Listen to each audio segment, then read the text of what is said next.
What's good, everyone? Welcome back to another video. Today we got the ultimate smithing guide. In this video, I'm gonna go over multiple ways to get 99 smithing while showcasing different smithing mini games, some of the best XP per hour methods, and the best GP per hour methods, because we all want to make money, right? Hello, I like money.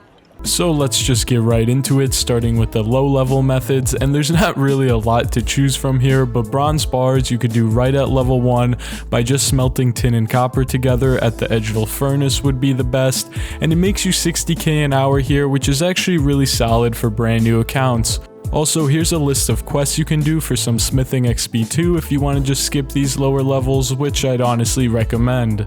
Anyways, at just level 4 smithing you unlock bronze dart tips, and you do need to complete the tourist trap quest, but it's really worth it as these can profit you over 220k per hour, which is just nuts considering how low of a level requirement these have. At level 15 you can start to make iron bars, which can profit you up to 300k an hour at the blast furnace, which is the way I'd recommend doing it. And honestly, from here on out, you pretty much want to just be using the blast furnace when making bars, as it gives you better XP and GP per hour, so really doesn't make sense not to go to the blast furnace. And for those of you who don't know, the blast furnace is technically a minigame that is unlocked after the giant dwarfs quest. And within the blast furnace, which is accessed here in Keldegrim, all you do is smelt all your ore at once by putting them on the conveyor belt and then picking it up at the bar dispenser. It's highly recommended to have ice gloves so you don't have to cool the bars down with water before picking them up, and then a coal bag so you could be more efficient smelting higher level ores, which we'll get into later.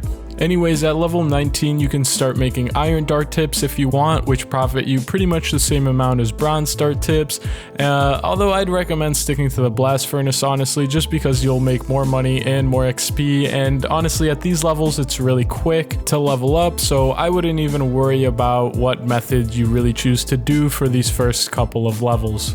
So anyways, at level 30, if you're starting to get bored of making iron bars or dart tips, you could do the Sleeping Giants quest to unlock Giants Foundry minigame, which is just a smithing game that gives you around 85k XP an hour at level 30, but you can earn up to 270k XP an hour at the higher smithing levels. On top of this, you'll make somewhere between 300 to 400k GP an hour if you buy the Kovacs grog from the shop, which is really solid. Also, you can get the smithing armor set here, which increases the rate you smith things at by 1 tick when you have the full set equipped, which is super strong and only further increases your potential XP and GP per hour while smithing. Also, the double ammo mold is pretty cool as it increases your GP per hour while making cannonballs from 150k to 300k an hour, which is really solid for an AFK smithing method.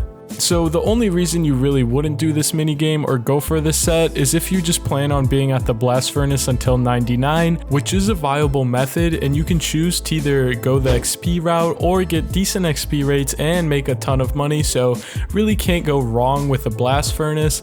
Obviously gold with gold gauntlets is going to be your best XP, and making rune bars is going to be the best GP per hour there. And also, just as a side note, make sure to get a coal bag as soon as possible, as these GP per hour rates are assuming you have a coal bag. Alright though, that's really all you need to know for blast furnace and all I'm going to talk about with it. Do it if you want, but if you don't, let's hammer it home with some old school anvil methods. Get it? Because you hammer an anvil? I don't know. Alright, so at level 68 you can start making mithril plate bodies, which is a lot more chill than being at the blast furnace, and you can still basically break even if you high alch these plate bodies while getting pretty good XP. And then the next best thing would be to start making adamant plate bodies at level 88, and those are actually pretty profitable and once again a way more chill way to train smithing rather than being at the blast furnace.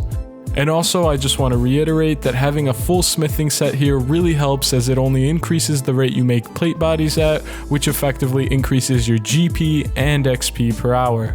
Okay, so once you get into the 90s, you can boost your smithing level with either a Kovac Skorg or a Dwarven Stout to start making level 99 items. But yeah, these boosts are just something to keep in mind if you want to start making rune plate bodies earlier. I wouldn't use them before you get into like the level 90s because you're just gonna lose a lot of money using these boosts. Anyways, that really wraps up the video. I really try to cover like the big parts of smithing here.